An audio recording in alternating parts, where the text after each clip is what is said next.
What's going on, YouTube? This is SG1 Sports, and we're going to give you a very early projected record here for the Texas A&M Aggies. Before we get to 2024, let's look back at some of the projections from 2023.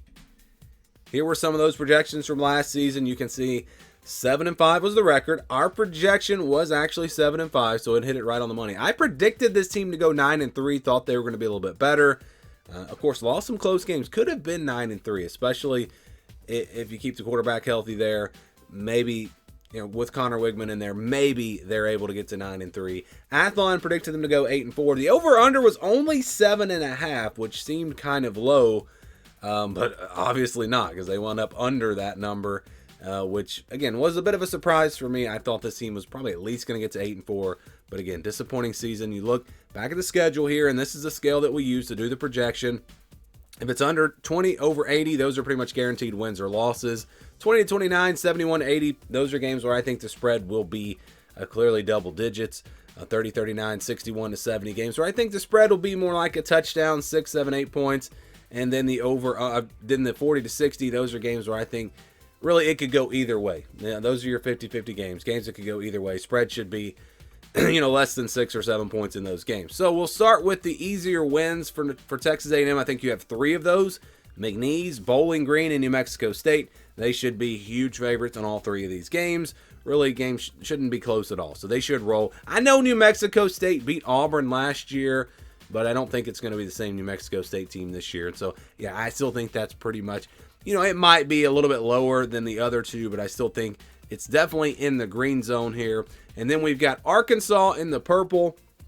So I think that's I think they'll be favored by about a touchdown. It's kind of hard to figure out where to put this because of the formula that I use. It goes with home and away. I don't really have anything for a neutral side. So if this game was at Arkansas, for example, it would be a 50-50 game. But because it's neutral site game, we're going to call it, more like a home game for Texas A&M. Again, neutral site game. And then I think you've got one game where I think there'll be a clear underdog. And really, that's the only game. That's Texas. Texas is considered a top-tier team. Texas A&M, for me, is like a Tier 3 team. I know it's at home. I know it's a rivalry. But still, Texas should be favored by about a touchdown in that game. And that leaves the rest of the schedule here. The rest of the schedule, it's all 50-50 games. And it's weird how it works out for Texas A&M because they play a lot of the teams games where they should be the better team. They play those games on the road. And the games where the opponent's probably the better team, they play those games at home. And that's why you have so many 50-50 games. So, I think Notre Dame's going to be a better team than Texas A&M. I think Missouri and LSU are going to be better teams than Texas A&M. I think Texas A&M is going to be better than Florida, better than Mississippi State, better than South Carolina, probably better than Auburn. But all those games are on the road. So it kind of comes out crazy here because, again, the games where I think they're the better team, well, they have to play those on the road, which makes them tougher. And the games where I think they're not the better team, they get those games at home, so it gives them a better chance to win those games.